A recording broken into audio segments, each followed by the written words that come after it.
क्या होगा अगर आपके अपने ही लोग जब आप बुजुर्ग हो जाए तब एक ट्रेडिशन, एक परंपरा को फॉलो करके आपको मार डाले।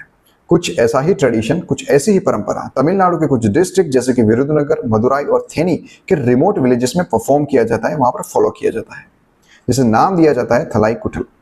अब थलाई कुठल का लिटरल मीनिंग होता है ऑयल हेड बाथ। वहां के लोगों की ये मान्यता है कि इस ट्रेडिशन को फॉलो करके वो अपने घर पे जो बुजुर्ग लोग हैं, जो एल्डरली लोग हैं, उनकी सफरिंग को कम कर रहे हैं, उनको एक पीसफुल डेथ दे रहे हैं, और ये सब कुछ किया जाता है विदाउट देयर कंसेंट। अब थलाई कुठल को परफॉर्म क्यों किया जाता है, उसके पीछे कुछ रीजंस हैं, जैसे कि पॉवर्टी। पुअर फैमिलीज और जो पुअर कम्युनिटीज हैं, वहाँ के लोग अपने घर पे जो बुजुर्ग लोग हैं उनकी मेडिकल सपोर्ट को पूरा नहीं कर सकते, और इसीलिए वो इस ट्रेडिशन को फॉलो करते हैं। दूसरा और मेन रीजन है सोशल बिलीफ। एक ऐसी स्ट्रॉन्ग बिलीफ सिस्टम है वहाँ के लोगों में कि वो लोग ये मानते हैं कि इस प्रोसीजर को फॉलो करके वो अपने घर पे जो बुजुर्ग लोग हैं उनकी सफरिंग को कम कर रहे हैं, उनको एक पीसफुल डेथ दे रहे हैं। तीसरा रीजन है लैक ऑफ अवेयरनेस। वहाँ की कम्युनिटीज में जो गवर्नमेंट स्कीम्स है कि जो एल्डरली लोगों को हेल्प करती है एंड जो पैलिएटिव केयर देना चाहिए एल्डरली लोगों को, इसके बारे में अवेयरनेस नहीं है। तो ये सब तो है main reasons, although there are many reasons की जिसकी वजह से थलाई कुठल को परफॉर्म किया जाता है।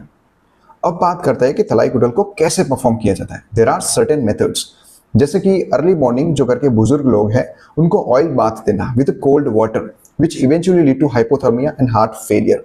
दूसरा एक मेथड है कि जिसमें फोर्सफुली जो घर के बुजुर्ग लोग होते हैं उनको टेंडर कोकोनट वाटर पिलाया जाता है। अब जो बुजुर्ग लोग होते हैं, जो एल्डरली लोग होते हैं, उनकी किडनी फंक्शन ऑलरेडी पुअर होता है और कोकोनट वाटर में हाई अमाउंट ऑफ पोटेशियम होता है।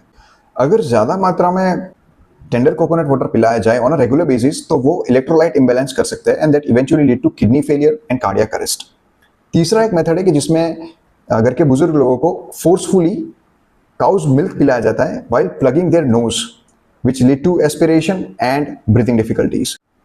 और कुछ कम्युनिटीज में ऐसा भी परफॉर्म किया जाता है कि वहाँ के घर के बुजुर्ग लोगों को खाना पीना नहीं दिया जाता और मेडिकेशंस भी स्टॉप कर दिया जाता है which eventually lead to hypoglycaemia and dehydration, और कुछ दिनों बाद उनकी डेथ हो जाती है। और यहाँ के लोगों का यह मानना है कि इन सारी मेथड्स को फॉलो करके वो अपने घर के बुजुर्ग लोगों को एक पीसफुल डेथ दे रहे हैं।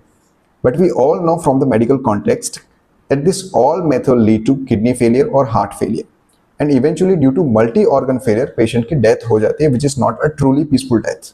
So, Thalai Kuthal is a form of an active killing, not a peaceful or merciful killing, because it's done without their consent and it causes internal suffering and it is preventable with palliative care and support. So, in India, Thalai Kuthal is illegal and it is considered as a form of murder under the law. Thalai Kuthal पे कुछ movies भी हैं, जैसे कि Thalai Kuthal एक Tamil movie है जो 2023 में रिलीज हुई थी, and बारम। So, this was all about Thalai Kuthal, a traditional practice of sinicide.